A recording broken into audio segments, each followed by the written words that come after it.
कि आप खुश रहें, खुर्रम रहें और खुदा की दी हुई इस ज़िंदगी में आगे बढ़ते चले जाएं और बढ़ते चले जाएं।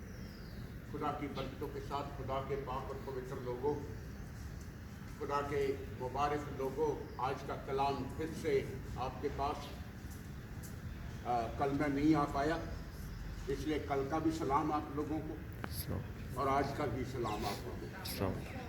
खुदा आपको बहुत बरकतों में रखे। आज 17 तारीख है और वीरवार का दिन है और आज 14वां रोज़ा और आज हम दोपहर में ईद मसीह की आज मेमोरियल भी है और उसमें आइए वक्त निकाल के अपने डायरेक्टर साहब से पूछ लीजिए कैसे करना है और सबसे तो उसकी इबादत में भी ज़रूर आइएगा, खुदा का कलाम सुनिएगा।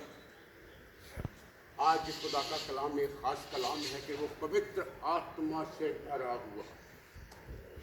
बैप्टिज़्म के बाद जैसे ही वो यरदन नदी से खुदा में इमर्ज होते, बैप्टिज़्म का मतलब होता है बैप्टाइज हो जाना, इमर्ज हो जाना, एक दूसरे में मिल जाना। तो बपतिस्मे के वक्त हम खुदा में मिल जाते हैं। खुदा में मिल जाना और खुदा का हमारे साथ मिल जाना, ऐसे मिलन होता है।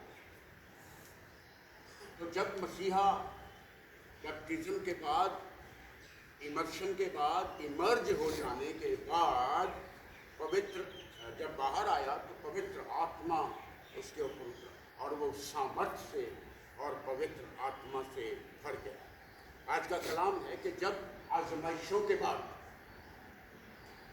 लगातार 40 दिन आजमाइशों में रहा, शैतान उसको परखता रहा और जब आजमाइशें पूरी हो गई तो वो अपने शहर गलील में फिर से वापस आया कि अपनी सेवा को पूरा कर। अब उसका काम शुरू हो गया। अब इन 40 दिनों में वो दर दर जा कर के, आराधनालयों में जा कर के खुदा का पाक और पवित्र कलाम जिस काम के लिए उसे भेजा गया है ना, उसे पूरा करने के लिए जा रहा है। वो पवित्र आत्मा से भरा हुआ खलील को लौटा और उसके आश्चर्य कर्मों का बयान सारी दुनिया में फैल गया। अब आगे क्या हुआ वो जिक्र करूंगा। लूका की अंजील उसका 4 उसकी 14 आयत पढ़ दीजिए जरा।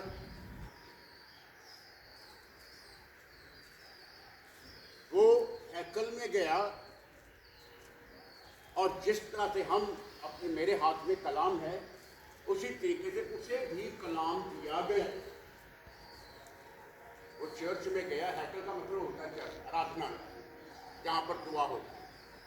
वो आराधनालय में गया और पवित्र कलाम को पढ़ने लगा। अब पवित्र कलाम में क्या पढ़ा वो मैं आज आपको सुनाने जा रहा हूँ। ध्यान दीजिएगा, मेरे साथ बने रहिए ताकि आज के इस पाक और पवित्र वचन की अहमियत को हम जानें। वह पढ़िए लूका 4:14।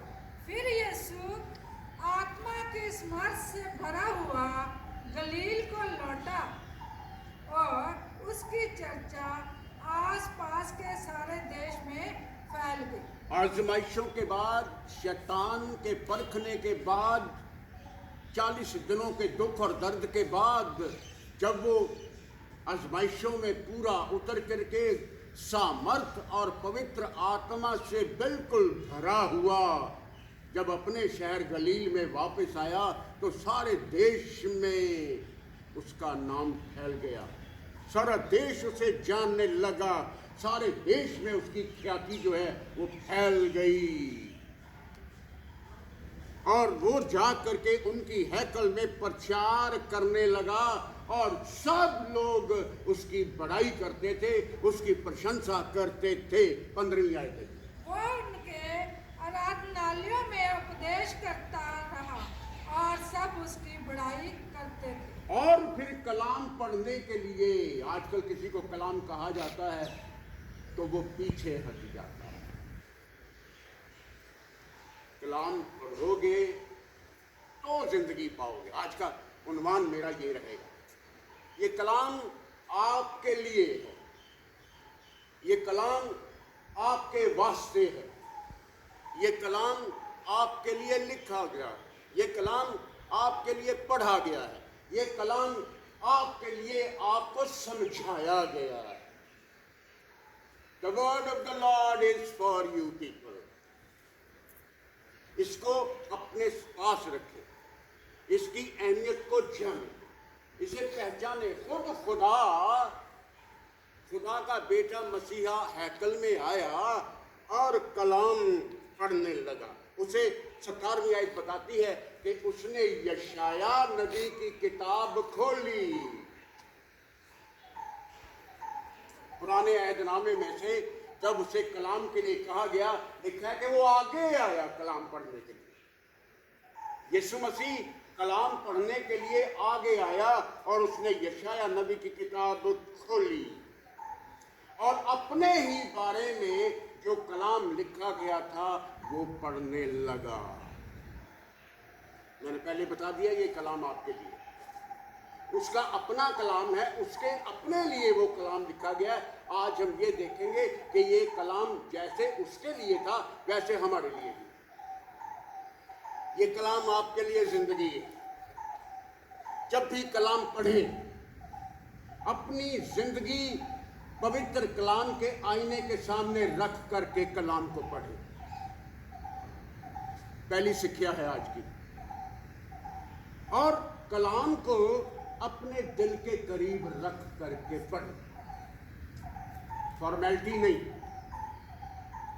एक एक नुक्ता, एक एक कॉमा, एक एक फुल स्टॉप जो लगा हुआ है वो आपकी जिंदगियों का हिस्सा है। इसे अपने दिल के करीब पढ़ रखिए। यूहन्ना 1:1 में लिखता है कि इब्तिदा में जब कुछ भी नहीं था तो खुदा का कलाम था। खुदा का कलाम खुदा के साथ था और खुदा खुद कलाम था। अगर आपके हाथ में आज कलाम है तो समझ लीजिए खुदा आपके साथ। मैं नहीं कह रहा हूं, खुदा का पाक और पवित्र कलाम आपसे कह रहा है। यूहन्ना 1:1 में लिखता है कि कलाम खुद खुदा था। जब मसीहा ने कलाम को पढ़ा तो क्या पढ़ा, जरा ध्यान से सुनिएगा। आज ये कलाम आपके लिए है, आपकी जिंदगी है। खुदा खुद अपने लिए लिखा गया कलाम जो है वो आप लोगों को पढ़कर सुना रहा है। लूका 4:18 लिखा गया है, सबसे पहली बात लिखी गई है कि खुदा का आत्मा मेरे साथ है। पहला बात आज आपको ये कहना पड़ेगा, खुदा का आत्मा मेरे साथ है। जी पढ़िए। प्रभु का आत्मा मुझ पर है। पहली बात ध्यान से सुनते रहिए। जैसे खुदा के बेटे मसीहा ने कलाम में पढ़ा, खुदा का आत्मा मेरे साथ है। आज आप भी पढ़ेंगे, आप भी अपने मुंह से अंगीकार करेंगे, बोलेंगे खुदा का आत्मा जो है वो मुझ पर है। दूसरा, इसलिए कि उसने कंगालों को सुसमाचार ना छोड़ दिया। उसने मेरा अभिषेक किया है। He anointed me, he ordained me. प्रभु का आत्मा मुझ पर है। उसने, प्रभु ने मेरा अभिषेक किया है। क्या क्या अभिषेक किया? कि मैं गरीबों को सुसमाचार सुनाऊं। ये सब जो कलाम वहां पढ़ा जा रहा है वो आज आप लोगों के लिए, आप में से हर एक के लिए। इसको अपना समझ करके पढ़िए इस कलाम को। उसने मेरा अभिषेक किया है कि गरीबों को सुसमाचार सुनाऊं, कैदियों को छुटकारे का पैगाम सुनाऊं, अंधों को आंखें दे दूं, कुचले हुओं को छुड़ाऊं। The Spirit of the Lord is upon me. He anointed me, he ordained me to preach the good news to the poor, to proclaim release of the prisoners, to give sight to the blind. अब पढ़िए जी, पूरा पढ़िए, जरा सुनाइए। हाँ जी। प्रभु का आत्मा मुझ पर है। प्रभु का आत्मा मुझ पर है। जब भी आप खुदा का कलाम पढ़ें, सबसे पहले आज कहिए, खुदा का आत्मा मुझ पर, पहली बात। दूसरा, उसने जी, इसलिए कि उसने कंगालों को सुसमाचार सुनाने के लिए जी, मेरा अभिषेक किया। मेरा अभिषेक कर दिया।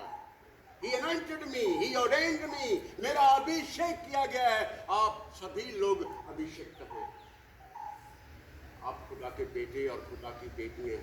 ये सारी पावर्स आपको दी गई हैं। आज मैं आखिर में आपसे सवाल करूंगा, क्या हम ऐसा करते हैं?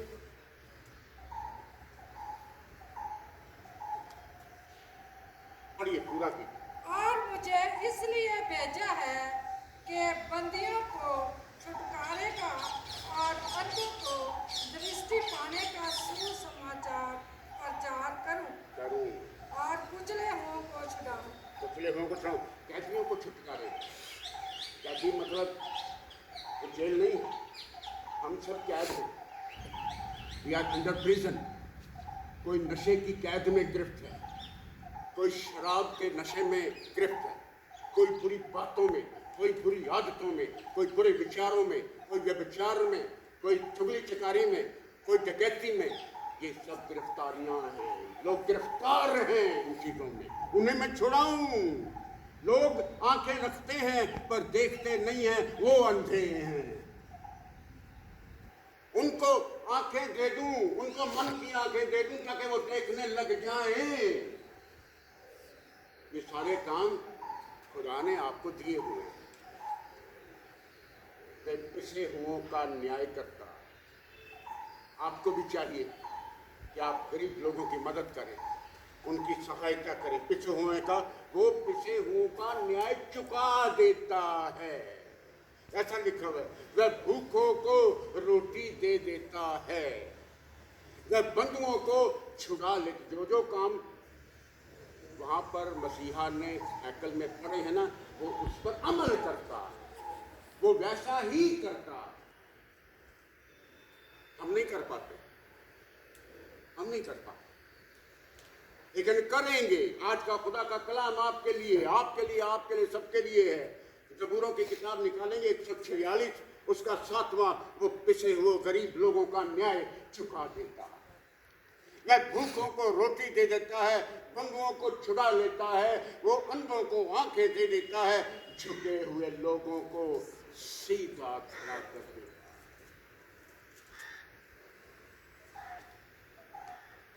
और धर्मियों से मोहब्बत रखता है। ज़बूर 146:7। वो पिसे हुओं का न्याय चुकाता है और भूखों को रोटी देता है। यहोवा बंदियों को छुड़ाता है, यहोवा अंधों को आंखें देता है, यहोवा झुके हुओं को सीधा खड़ा करता है। आज हम जानते हैं कि इनमें से कौन सा एक काम है जो मैं कर रहा हूं। इन चीजों में से ऐसा कौन सा काम है जो आप कर रहे हैं। हिंदुस्तान की फितरत है। अमेरिका में जब मजदूर काम करते हैं ना, तो उनके पास एक फावड़ा रहता है। फावड़ा की कहते हैं, बेलचा। वो बेलचे से काम करते हैं, कसियां वहां पे नहीं होती। तो बेलचे से जब काम होता है ना, तो यूं मारते हैं आगे फेंकते, यूं मारते आगे फेंकते। हम लोग क्या करते हैं, हम कच्ची से अपना ही पेट भरते रहते। कच्ची अंदर को खींचती, अपनी तरफ ही करती है, बेलचा दूसरों को देता।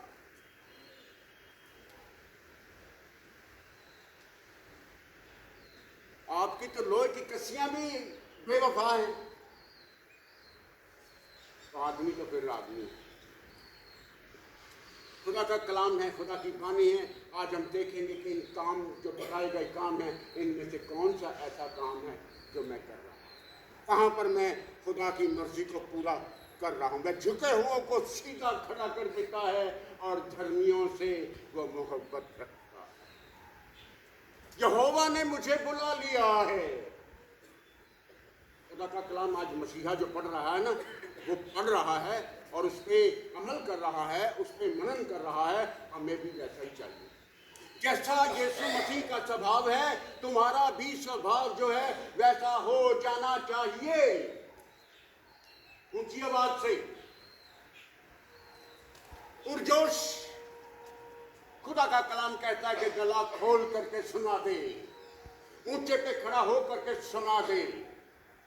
यहोवा परमेश्वर ने मुझे बुला लिया है और उसने कहा है कि मैं तेरा हाथ थाम के रखूंगा, मैं तेरी रक्षा करूंगा और मैं तुझे प्रजा के लिए वाचा ठहरा दूंगा।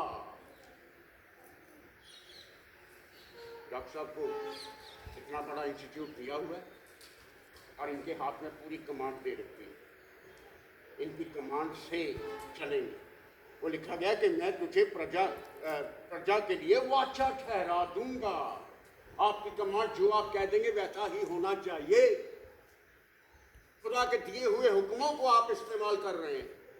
खुदा के फजल से मैं तुझे ये काम देता हूँ, खुदा की रहमत से मैं तुझे ये काम देता हूँ, खुदा की रहमत से तुम ये काम पूरा करना, तुम वफादार बने रहना, जहां पर तुझे खड़ा करता हूं वहां पर खड़े रहना, तो सीधे कर दिए जाओगे। तुम्हारा झुकापन जो है वो सीधा हो जाएगा, तुम बरकतें पाओगे। यशाया 42 की 6 निकाल लीजिए। मैं तुझे सब जातियों के प्रकाश ठहरा दूंगा, तुम रोशनी बन जाओगे और अंधेरा दूर हो जाएगा। आखिरी आयत पे आ रहा हूं मैं। तुझे प्रजा के लिए वाचा ठहराऊंगा, तू जातियों के लिए, एक आदमी के लिए नहीं, जातियों के लिए तू प्रकाश ठहरेगा कि तू अंतों की आंखें खोल दे।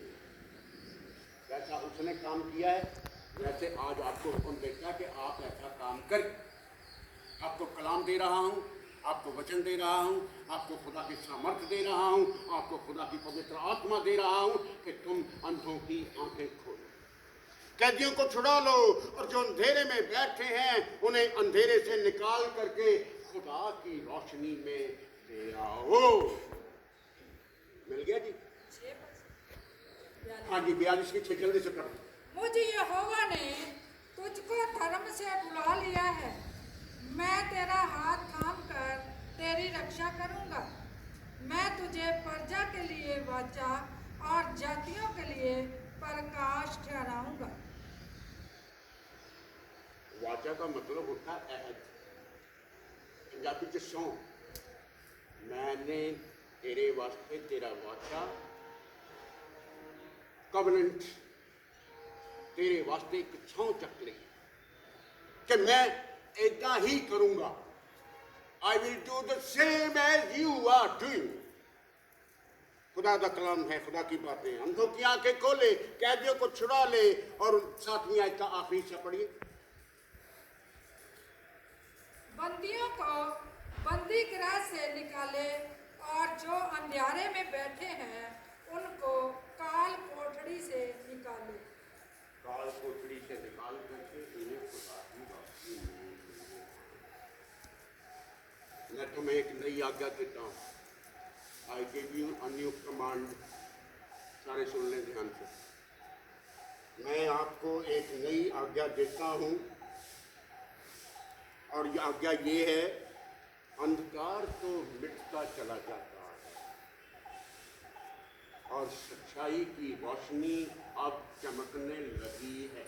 आखिरी आयत में, अंधकार मिटता जाता है और सच्चाई की रोशनी चमकने लगी है। जो कोई कहता है कि मैं रोशनी में हूं और झूठी बातें बोलता है, लोगों से बुरा व्यवहार करता है, शैतान के काम करता है, वो झूठा है, वो रोशनी में नहीं है, वो अंधेरे में है। पढ़िए जी, कहाँ लिखा? पहला यूहन्ना पत्रियों में से 2:8, एक नई command. Be in the light of God, be in the light of almighty. वो सामर्थ्य से भरा हुआ, पवित्र आत्मा से भरा हुआ उसने अपने काम शुरू कर दिए। और आप भी पवित्र आत्मा से भरे हुए सच्चे और सच्चे बन करके आज ही से खुदा के इन कामों को शुरू करना शुरू कर दीजिए। जी। फिर भी मैं तुम्हें नई आज्ञा लिखता हूँ, और ये उसमें और तुम में सच्ची ठहरती है, जी। क्योंकि अंधकार मिटता जाता है और सत्य की ज्योति अब चमकने लगी। बस इसी बात को याद रखिए, अंधकार तो अब मिटने लगा और खुदा की सच्चाई की रोशनी अब चमकने लगी। इसलिए खुदा में मजबूत रहो। ऐसा करोगे तो अपने और सुनने वालों के लिए उद्धार का कारण बनोगे। ये खुदा का कलाम है, खुदा की बानी है, ये भी लिखा हुआ है। इन बातों पर मजबूत रहो, इन बातों पर चढ़े रहो। अगर ऐसा करोगे, पहला तीमुथियुस 4:6 अगर मिल जाए, 4:16, अगर ऐसा करोगे तो अपने और अपने सुनने वालों के लिए, आज आप सुन रहे हैं ना कलाम, तो दोनों के लिए, मेरे लिए भी, आपके लिए, आप सबके लिए, कि आप सब सुनने वालों के लिए उद्धार का कारण बन जाओगे। आप एक दूसरे के लिए ना उद्धार का कारण बन जाओगे, नजात का कारण बन जाओगे, खुदा की रोशनी का कारण बन जाओगे, खुदा के सच्चे बेटे बन जाओगे, खुदा की बेटियां बन जाओगे। मिल गया? पहला तीमुथियुस 4:16। अपनी और अपने उपदेश की चौकसी रख, इन बातों पर स्थिर रह, क्योंकि यदि ऐसा करता रहेगा सुनिए। तो तू अपने और अपने सुनने वालों के लिए भी उद्धार का कारण होगा। अपने लिए भी और अपने सुनने वालों के लिए भी उद्धार का कारण, नजात का कारण। खुदा के बेटों, खुदा के बच्चों, आज का कलाम में खुदा के फजल से यहीं पर पूरा करेंगे। खुदा आप सबको बहुत बरकत दे, आप सबको बहुत बड़ी आशीष रखे, खुदा आप सबको अपनी रोशनी में रखे। ईस्टर के दिन है, हम ईस्टर की यात्रा में चल रहे हैं। खुदा आपको बहुत बरकतें करे। इन दिनों में हम खुदा के बहुत करीब होते हैं। अपने दिल का हाल जो है अपने खुदा से कह दीजिए, अपनी परेशानियों को खुदा से कह दीजिए, वो आपको निजात देगा और आपको बचा करके रखेगा। खुदा बाप, खुदा बेटे, खुदा अपनी आंखों को